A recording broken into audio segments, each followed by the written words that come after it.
Super star Mahesh Babu నటించిన Pokiri cinema మీ అందరికీ గుర్తుండే ఉంటుంది కదా. అందులో ఉన్నటువంటి డైలాగ్స్ కూడా అసలు ఎవరమని మర్చిపోతాం. అది బ్లాక్ బస్టర్ మూవీ. సో అందులో కమెడియన్ అలీ ముష్టివాడి క్యారెక్టర్ వేశాడు. అది కూడా సూపర్ డూపర్ హిట్. ఆ సినిమాలో సాఫ్ట్వేర్ ఇంజనీర్ అయిన బ్రహ్మానందన్ దగ్గరికి వచ్చి ముష్టి వేయమంటాడు. సో బెగ్గర్ అలీని చూసి బ్రహ్మి చీదరించుకుంటూ ఉంటాడు. అయితే నీకు మాఫియా తెలుసా అని అలీ బ్రహ్మిని ప్రశ్నిస్తాడు.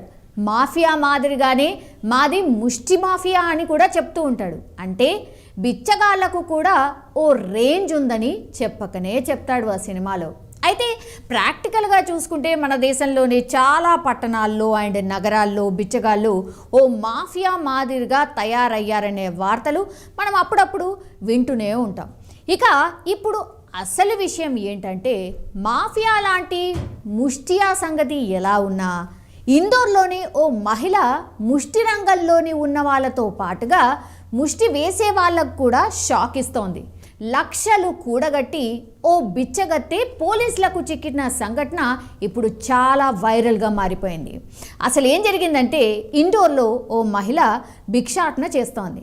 ఆకలితో అలమటిస్తున్నట్టుగా ఆమె చూసే చూపులు కానీ అక్కడక్కడ చిరిగి మాసిపోయి ఉన్న దుస్తులు చూస్తే ఎవరికైనా ఏమనిపిస్తుంది? సాధారణంగా మనం కూడా ఇట్లాంటి వాళ్ళే ఎదురవుతూ ఉంటారు.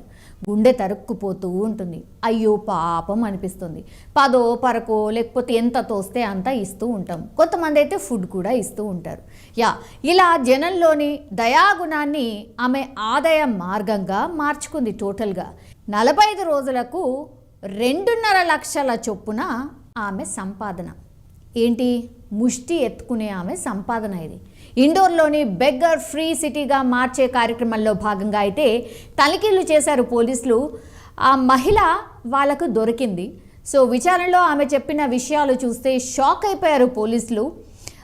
ప్రతి 45 రోజులకు ఆమె సంపాదించిన 2.5 లక్షల నుంచి 1 లక్ష రూపాయలను తన పుట్టింట్లో ఉన్న 2 పిల్లల కోసం పంపిస్తూ ఉంటుంది.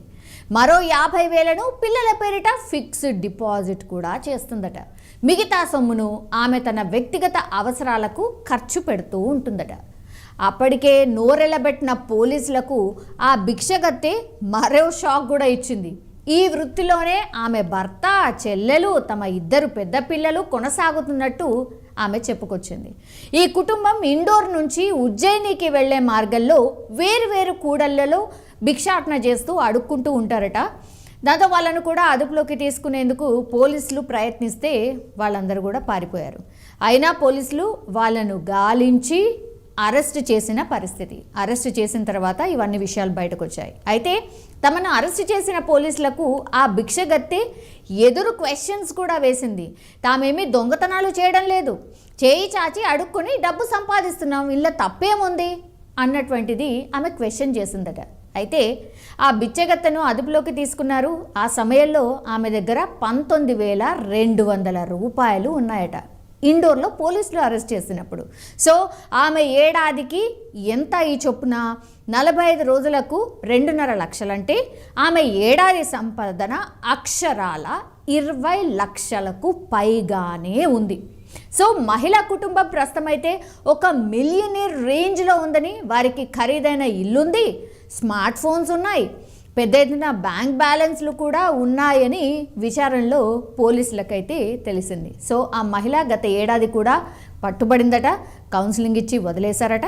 అగైన్ సేమ్ థింగ్, మళ్ళీ అడుక్కోవడమే స్టార్ట్ చేసింది. మరి ఇంత సంపాదన ఉంటే యాచక వృత్తిని వదులుకొని ఇంకో వృత్తి ఎవరైనా ఎందుకు చేస్తారు? సో ఈ వృత్తిని మళ్ళీ కొనసాగిస్తూ మరోసారి చిక్కింది. సో ఇండోర్ సిటీలో దాదాపు 7,000 మంది ఇట్లా యాచకులు ఉన్నారు. వారిలో 97% మంది యాచన ద్వారా చాలా హ్యాపీగా డబ్బులు సంపాదిస్తున్నట్టయితే లక్షాధికారులు అయి ఉన్నారు అనేసి అయితే పోలీసు విచారణలో తేలింది. అండ్ భారత ప్రభుత్వం ఆదాయ పన్ను డేటా ప్రకారం అయితే ఏడాదికి 20 లక్షలకు పైగా సంపాదించేవారు కొద్ది మంది మాత్రమే ఉంటారు. మొత్తంగా అయితే 3.25 కోట్ల మంది పన్ను చెల్లింపుదారుల్లో కేవలం 5 లక్షల మందికి మాత్రమే ఏడాదికి 20 లక్షల కంటే ఎక్కువ సంపాదన ఉంటుంది. అందులో ఈ యాచక వృత్తిలో ఉన్నటువంటి ఈ మహిళ కూడా ఉంది. సో దేశంలో 5 లక్షల మంది కోటీశ్వరుల స్థాయిలో డబ్బులు సంపాదిస్తున్న భిక్షగాళ్ళు పన్ను లెక్కల్లోకి రావటం లేదు. సో ఇట్లా చాలా ఇన్కమ్ అయితే చాలా ఉంది, కానీ వీళ్ళు మాత్రం పన్ను దానికి రావట్లేదు, డబ్బులు ఏమీ ఇవ్వట్లేదు గవర్నమెంట్కి. సో ఇది సిట్యువేషన్. సో ఒక్క ఇండోర్లోనే కాదు, ఇట్లా దేశంలోని చాలా నగరాల్లో బిచ్చం ఎత్తుకునే ముఠాలు చాలానే ఉన్నాయి. పెద్ద నగరాల్లో అయితే దాదాపు 6 నుంచి 7,000 మంది భిక్షాటన చేస్తూ ఉన్నారు. అందులో పిల్లల సంఖ్య 3,000కు పైగా ఉంటోంది. వీరిలో యాచక ముఠాల చెరలో చిక్కి పాపం ఇష్టం లేకున్నా కూడా భిక్షాటన చేస్తున్న వారి సంఖ్య పెద్ద ఎత్తునే ఉంది. సో యాచక వృత్తి మంచి ఆదాయ వనరుగా మారడంతో అయితే చాలామంది ముఠాలాగా ఏర్పడి పెద్ద సంఖ్యలో ఎవరో ఒకళ్ళు అంటే అభాగ్యులను లేకపోతే పిల్లల్ని ఎత్తుకెళ్ళి ఇట్లా యాచక వృత్తిలో దింపడము, ఇట్లాంటి మాఫియా ముఠా అయితే చాలానే ఉంది. మనం సినిమాలనే కాదు, చాలా మటుకి మనం రియల్ లైఫ్లో కూడా ఇట్లాంటి వార్తలు వింటూ ఉన్నాం అప్పుడప్పుడు. సో అందులో భాగంగానే ఇది కూడా అనుకోవచ్చు. సో ఈ వ్యాపారానికైతే తక్షణమే అడ్డుకట్ట వేసి చర్యలు తీసుకోవాల్సిన బాధ్యత ప్రభుత్వాలపై ఉందనైతే సామాజికవేత్తలు అంటున్న పరిస్థితి కనిపిస్తోంది. సో ఇదైతే చాలా వైరల్గా మారిపోయింది. ఒక యాచక వృత్తిలో మహిళ పట్టుబడితే ఆమె ఏడాదికి 20 లక్షల సంపాదన ఉంది అని అంటే ఇంకా మీరే అర్థం చేసుకోండి. సో ఎప్పుడైనా మరీ అసలు భయంకరమైన పరిస్థితుల్లో ఉన్నారు, వీళ్ళు ఏ పని చేసుకోలేరు అన్నటువంటి వాళ్ళకు మాత్రం మీరు ఏమన్నా 10 పరకో ఇవ్వండి, లేదంటే దయచేసి ఇవ్వకండి. ఇది పూర్తిగా ఒక